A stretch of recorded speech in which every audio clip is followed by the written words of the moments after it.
श्री परमात्मने नमः। अथ दशमोऽध्यायः। श्लोक क्रमांक 24। पुरोधसां च मुख्यं मां पुरोधसां च मुख्यं मां पुरोधंसा च मुख्यं मां पुरोधंसा च मुख्यं मां विद्धि पार्थ बृहस्पतिं विद्धि पार्थ बृहस्पतिं विद्धि पार्थ बृहस्पतिं पुरोधंसा च मुख्यं मां विद्धि पार्थ बृहस्पतिं पुरोधंसा च मुख्यं मां विद्धि पार्थ बृहस्पतिं पुरोधंसा च मुख्यं मां विद्धि पार्थ बृहस्पतिं सेनानीमा अहं स्कन्दः सेनानीनाम् अहं स्कन्दः सेनानीमाम् अहं स्कन्दः सरसाम् अस्मि सागरः सरसाम् अस्मि सागरः सरसाम् अस्मि सागरः सेनानीनाम् अहं स्कन्दः सरसाम् अस्मि सागरः सेनानीनाम् अहं स्कन्दः सरसाम् अस्मि सागरः सेनानीनाम् अहं स्कन्दः सरसाम् अस्मि सागरः पुरोधंसा च मुख्यं मां विद्धि पार्थ बृहस्पतिं सेनानीनाम् अहं स्कन्दः सरसाम् अस्मि सागरः पुरोधंसां च मुख्यं मां विद्धि पार्थ बृहस्पतिं सेनानीनाम् अहं स्कन्दः सरसाम् अस्मि सागरः पुरोधंसा च मुख्यं मां विद्धि पार्थ बृहस्पतिं सेनानीनाम् अहं स्कन्दः सरसाम् अस्मि सागरः। संसारातील सर्व पुरोहितामध्ये आणि विद्याबुद्धीमध्ये बृहस्पती श्रेष्ठ आहेत. हे इंद्रांचे गुरु तसेच देवतांचे कुलपुरोहित आहेत. म्हणून बृहस्पती म्हणजेच माझी विभूती. स्कंद कार्तिकेय शंकराचे पुत्र आहेत. यांना 6 मुखे व 12 हात आहेत. हे देवतांचे सेनापती आहेत. संसारातील सर्व सेनापतींमध्ये श्रेष्ठ आहेत. ते म्हणजे माझीच विभूती. या पृथ्वीवर जितके काही जलाशय आहेत त्यात समुद्र श्रेष्ठ. संपूर्ण जलाशयाच्या अधिपती आपल्या मर्यादेत राहणारा धीरगंभीर आहे. तो म्हणजे मीच. हरये नमः हरये नमः हरये नमः.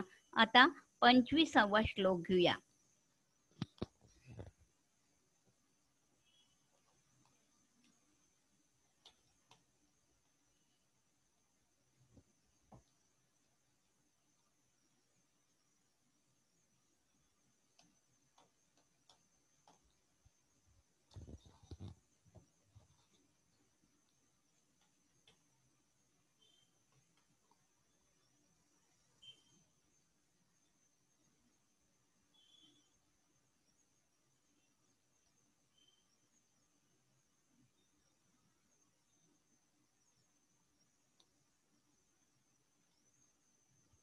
पंचवीसावा श्लोक.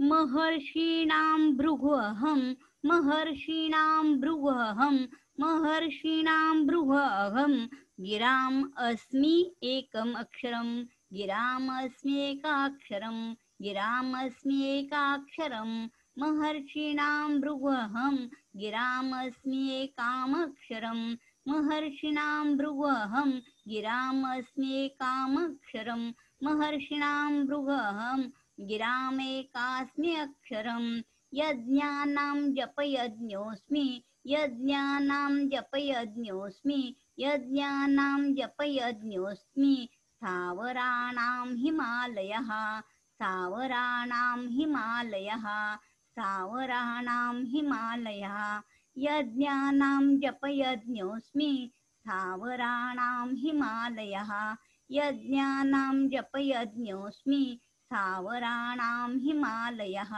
यज्ञानां जपयज्ञोऽस्मि स्थावराणां हिमालयः महर्षीणां भृगुऽहं गिराम् अस्मि एकमक्षरं गिराम् अस्मि एकाक्षरं महर्षीणां भृगुऽहं गिराम् अस्मि एकामक्षरं यज्ञानां जपयज्ञोऽस्मि स्थावराणां हिमालयः महर्षीणां भृगुऽहं गिराम् अस्मि एकामक्षरं यज्ञानां जपयज्ञोऽस्मि स्थावराणां हिमालयः महर्षिणां भृगु अहं गिरामस्म्येकामक्षरं यज्ञानां जपयज्ञोऽस्मि स्थावराणां हिमालयः।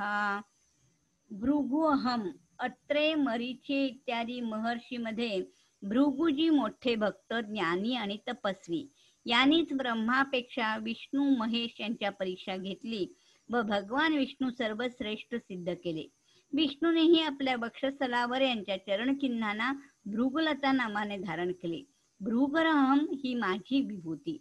सर्वात प्रथम 3 मात्रा असलेला प्रणव प्रगट झाला। मग त्रिपाठी गायत्री, त्रिपाठी गायत्रीपासून वेद, वेदापासून शास्त्र, शास्त्रांपासून पुराण आणि संपूर्ण वाङ्मय जगात प्रगट झाले। म्हणून ह्या सर्वांचे कारण असलेल्या प्रणव ओंकार ही माझी विभूती। गीतेत ओंकार 7व्या अध्यायातला 8वा श्लोक, 8व्या अध्यायात 13वा श्लोक, 17व्या अध्यायात 24वा मध्ये त्याची महती सांगितली आहे।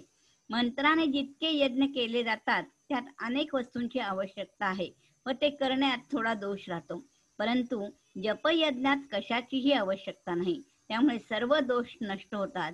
म्हणून जपयज्ञ ही माझी विभूती। स्थिर राहणारे जितके पर्वत आहेत त्या सर्वात हिमालय पर्वत तपश्चर्याचे स्थळ असल्याने पवित्र आहे। बहुतेक सर्व नद्या हिमालयातूनच उगम पावतात। भगवत प्राप्तीसाठी हिमालय स्थळ फार सहाय्यक आहे। आजही येथे संत महात्म्यांची तपश्चर्या करताहेत, म्हणून हिमालय ही माझी विभूती। हरये नमः, हरये नमः, हरये नमः।